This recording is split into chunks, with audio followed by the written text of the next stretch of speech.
بسم اللہ الرحمن الرحیم۔ رمضان کا روزہ نہ رکھنے کا ناقابل تلافی خسارہ۔ رسول اللہ صلی اللہ علیہ وسلم نے ارشاد فرمایا، جس شخص نے بغیر عذر اور بیماری کے رمضان کا ایک روزہ بھی چھوڑ دیا تو خواہ ساری عمر روزے رکھتا رہے، وہ اس کی تلافی نہیں کر سکتا۔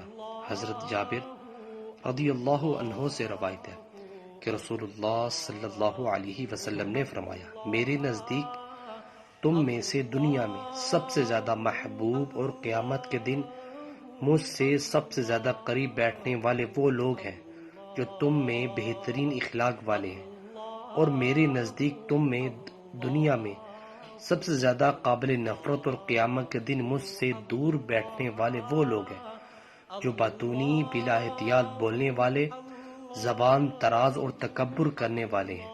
صحابہ نے عرض کیا، اللہ کے رسول صلی اللہ علیہ وسلم، ہم نے باتونی اور بلا احتیاط بولنے والے کو تو جان لیا، لیکن متفقی کون لوگ ہیں؟ آپ صلی اللہ علیہ وسلم نے فرمایا، تکبر سے بات کرنے والے۔